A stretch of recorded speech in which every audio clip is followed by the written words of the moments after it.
Hi everyone, it's Jamie from The Noble Artist. Happy New Year to everybody. This is our first video back since the start of the year. Happy Christmas. I hope you had a good festive period and any other holiday that you celebrated during that time. I had a great time. I've got a very young son at the moment who has just kind of like really got into the whole Christmas vibe, so that was a lot of fun to kind of be around. We hosted and we cooked a great big kind of turkey dinner at home and stuff, and that was really great to have my family around. My brother came over from Australia. It was great. So it was good fun to do, but now we're back to work. But the cool thing is the ships are landing, or have landed, or are nearly landing. So to fill you in, I'll go through. US has landed. It's going through a pending process where I assume that it goes through customs and that sort of stuff. They think it will be by the end of next week they'll receive it at their hub. So that's kind of the actual sort of travel transit bit as well to their hub from the port. And then they think it'll be about up to about 3 weeks after that for them to process and deliver the packages. Now, they're doing Canada as well, and I don't know if that 3 weeks includes that, because I hope so, because that's the estimate they've given me, and they know that they're doing Canada too at Quartermaster Logistics, just to let you know. But I know that sometimes Canada, speaking to other kind of creators and what have you, can take a little bit longer. So let's kind of temper our expectations a little bit on that. I'm going to hope for 3 weeks after the end of next week, so 4 weeks, for them to process everything and get it out. But I'm hoping that within a couple of weeks, people are going to start seeing packages arriving at their door. So that's really cool. UK and EU, we're 2 days away from port, so it should arrive on the 12th. It's the 10th today, should arrive on the 12th. And they expect they will receive the packages at their hub, at Spiral Galaxy, between the 14th and the 21st of this month. And then I think it'll take them about the same amount of time to get the packages out to everybody as well. Now, on UK and EU, before I move on to the final one, Australasia and Asia,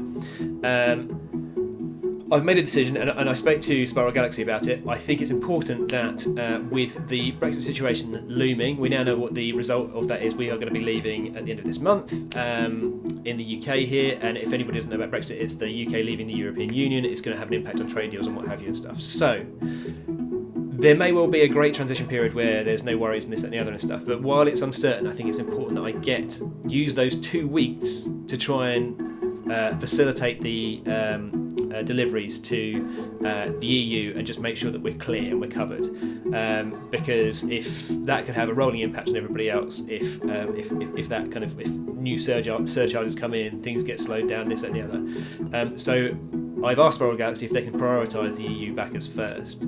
I hope you understand, UK.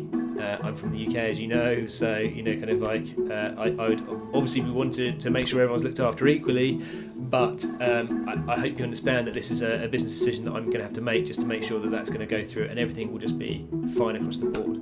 Okay, so but the good news is that like America and Canada, the fulfillment should actually be on about the same sort of schedule, so should finish by kind of, we're looking about mid-February, hopefully.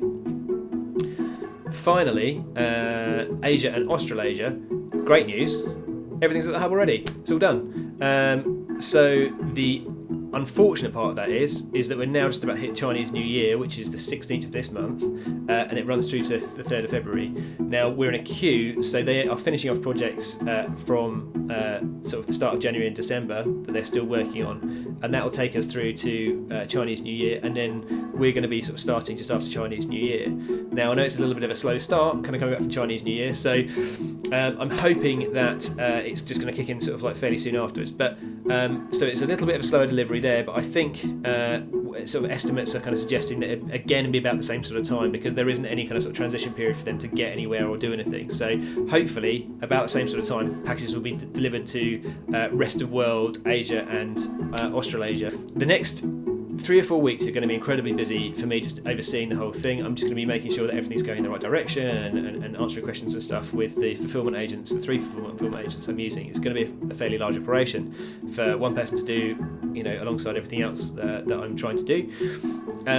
So if you're waiting on your package, please wait until kind of 10th or 15th of March, just to kind of let me know if you're concerned about the package, because I'd rather be doing everything as a whole for everybody and making sure as many people are fulfilled as possible, than getting into individuals while that process is still going on as well, because that's going to slow it down for everybody rather than just 1 or 2 people.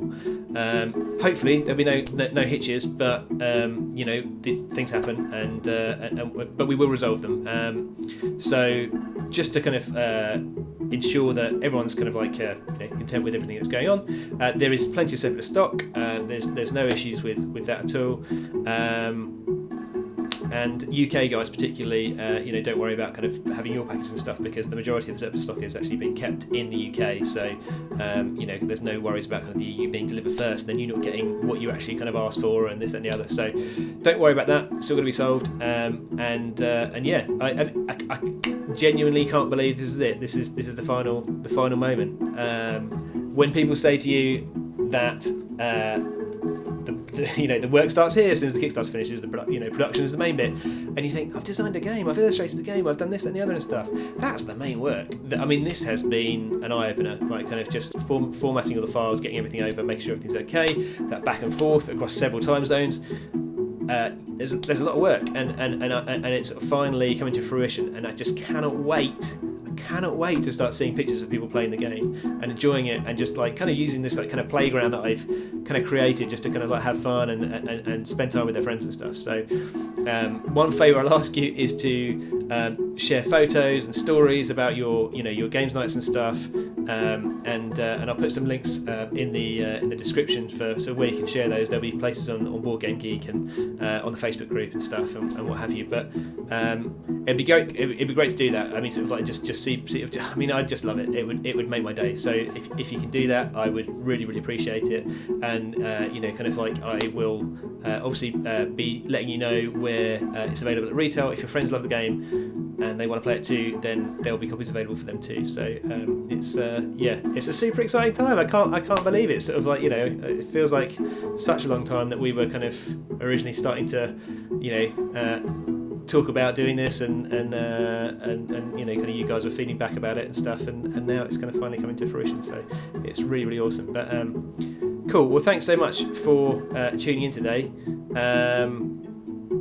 I know that Eldasar, one of our I love the fact he's like comments all the time about kind of the videos and stuff, so I want to make sure that he's going to get and the rest of you guys are going to get a little playthrough of one of the characters available in the game as well, because I know that he's been waiting for that for the past few weeks while I've been off. So after this video I'll do a quick run through of one of those too, and I hope you enjoy that. So have a great happy new year. I'm going to be over on my Facebook and Instagram and YouTube and various different places, and I'll put links to those too at the bottom. I'm going to be doing some much more content moving forward. Now I have a little bit more time after the Kickstarter to discuss my experience with making the board game. It's been a kind of completely new experience to me, and I've learned a lot from that period, and I learned a lot in the build up to it from other people who've been through the experience as well. And I just want to kind of pay that forward and show to people, you know, what to expect and how to prepare and all that sort of stuff. So I'm going to be talking a little bit more about that, but I will post about that too. But please follow me on different places if you're interested in that, because there should be some really cool information about that, and yeah, we should have a lot of fun doing it too. So watch this space, and yeah, thanks everybody, thanks for backing, thanks for being patient. It's nearly here. That's so cool. Okay, cheers guys, bye.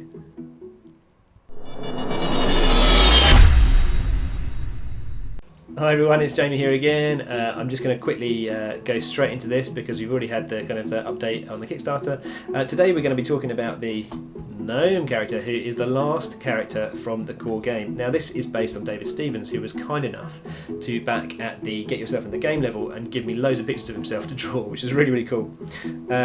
So to give you an oversight of the Gnome, he's this kind of like bungling inventor. Of course he's bungling because he's in our crew of idiot heroes. This bungling inventor who keeps turning up in weird and wonderful machines, but also kind of he's unpredictable in the process, as things tend to kind of go wrong with these machines, and he's always tinkering around and kind of telling people what to do, and he's a bit of a busybody, so you'll have to get used to that if he's in your party. Now he's got some seriously strong attacks, but he is a bit of a kind of a one-shot kind of guy, as in once you use his unstable machines, which we'll go into in a minute, you're going to struggle to renew it. So you'll have to obviously kind of look into what class you are, because that's going to help you more.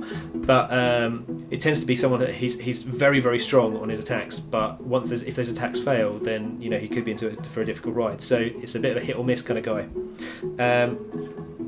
First off, 4 fire strength for his Flamershon 1000, this kind of like Flintstones-esque kind of running car with flamethrowers coming off it, with +1 to hit, is huge. One thing to note here, unfortunately, in the graphic design checks, the little grey cap was missed off the blue thing, but it has no stat on it. It doesn't mean anything. It's just the fact that it's got the 4 there. Usually I try and cap them off just to make it a little bit easier to read.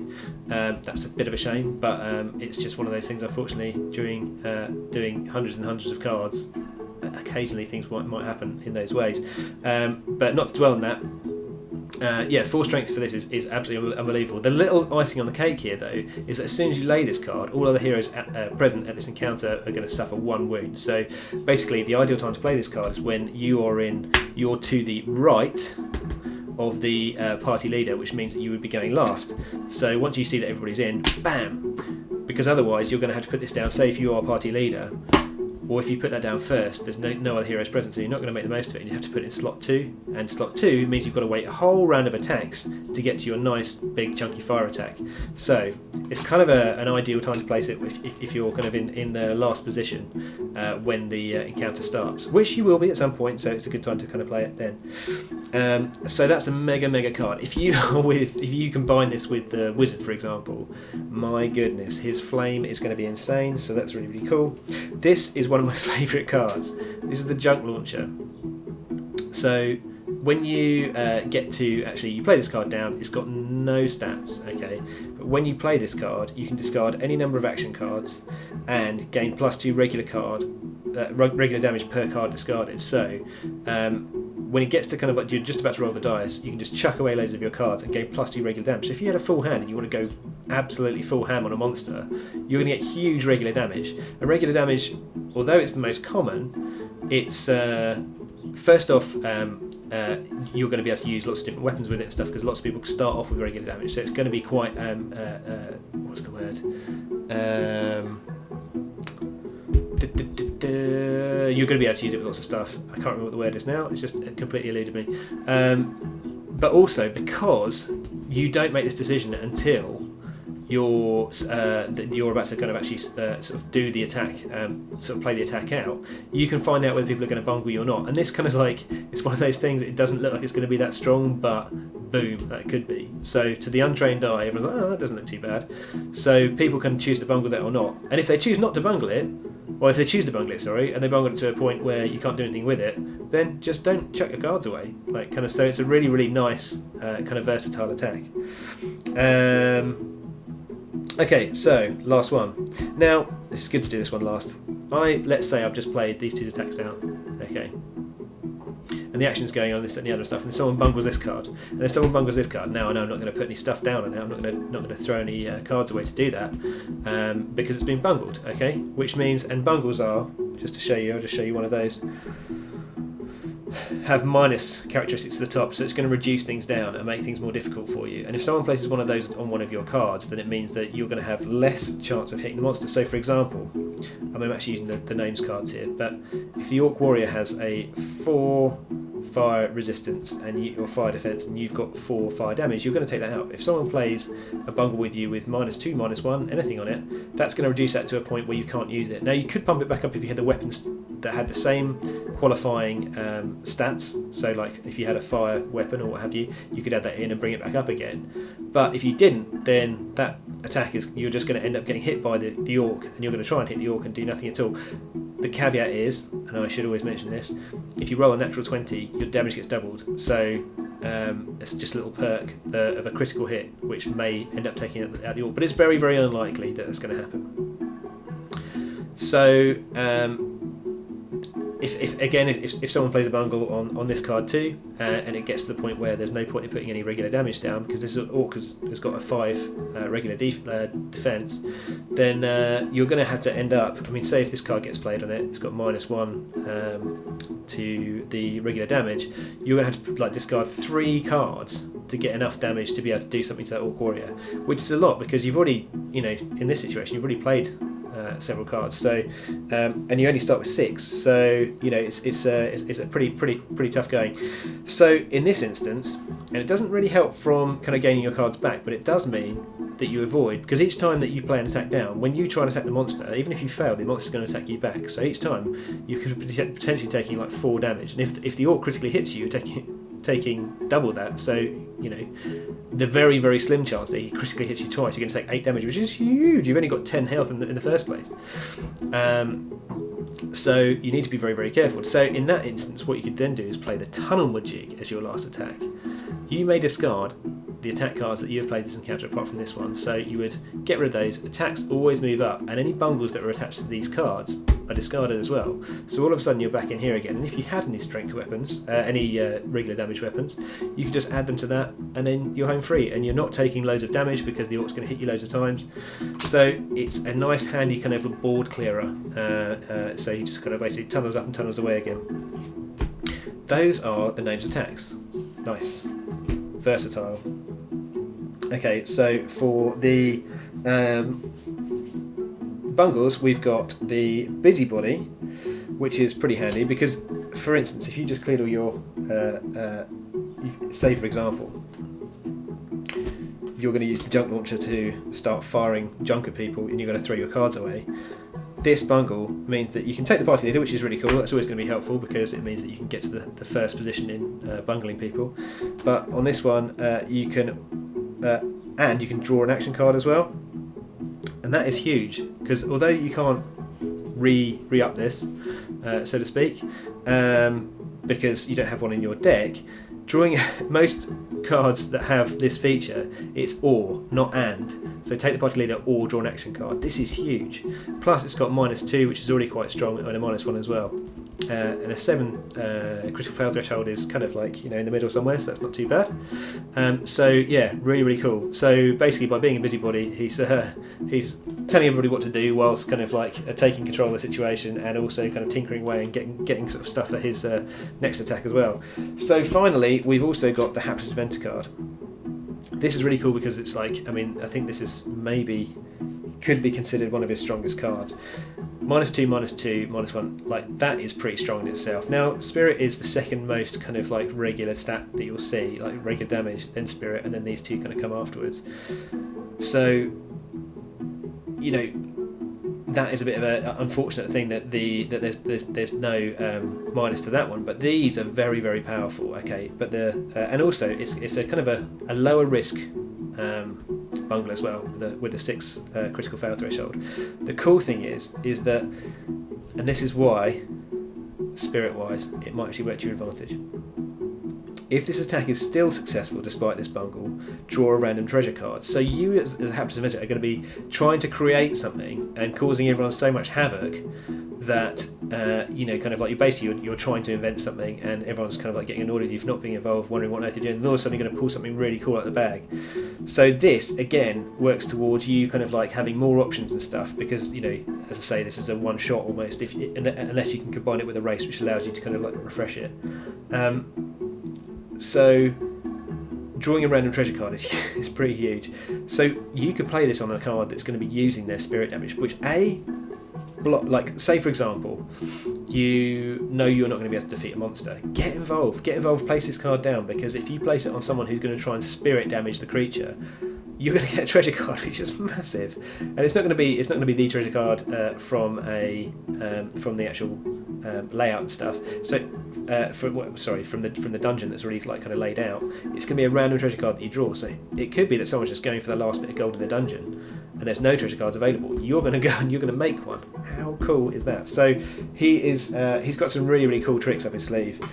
Unstable machines. When you play an attack card, so this is his hero card. So as I say, he hasn't got the ability to refresh it on his own. If you combine him with a class that can, then that's great. But you know, otherwise it's a bit of a one-off. If he combines with the barbarian, they're the two ones that have issues with redoing their cards. So they're kind of like big hitters but they're actually quite a nice combination because the barbarian can be a big hitter, but this guy can, like, obviously grab loads of treasure and bits and pieces, and have a variety of different attacks, like kind of fire and stuff, which are going to help out too. And because the barbarian generally kind of sort of like focuses on regular damage, his like kind of junk launcher is pretty huge too. So super handy. So with this one, when you play an attack card, draw action cards equal to the number of attack cards you've already played. If you critically fail, also take the wounds. Take wounds equal to that number. So when you play an attack card, you're going to so the maximum you're going to take here is 3, because sorry, that's right, yeah. So it's attack cards rather than action cards. So you play an attack card. Let's just put all these down. Okay, 1, 2, 3. So these are your 3 attacks. You've played them down. That's the final one you're going to play, and you're going to draw action cards equal to the number of attacks you've already played. Okay, so you played that one down, and then you're going to draw 3 more action cards, which is really cool because A, you might have played the junk launcher and you want to then be using those to kind of like fire off some more junk. But if you critically fail on any of the attacks during the during the round, then you're also going to take wounds equal to that number. So 1, 2, 3. Okay, does that make sense? So depending on how many you took. So that is it's unstable, but it's pretty handy because you're going to be wanting to get like cards for your junk launcher. Also, your tunnel majig is going to potentially take out cards. You're going to lose cards and what have you and stuff. So that's your way of refilling them. And again, if you've got someone who can redo that, it's going to be really helpful. Cool. That is the Gnome Inventor. I say the Gnome Inventor, he's just a gnome, but he is an inventor as well. So I hope you enjoyed that video. That's the last of the core characters. Now, because the game's going to be delivered, my focus is going to shift a little bit towards that now, rather than onto the videos of these characters. So we will kind of be talking a lot more about that over the next few weeks while that's going on. As I say, I'm really pleased with the situation at hand. It's really exciting, and yeah, you'll be able to experience these guys for yourself very soon. So thanks very much, guys, and yeah, I'll see you soon.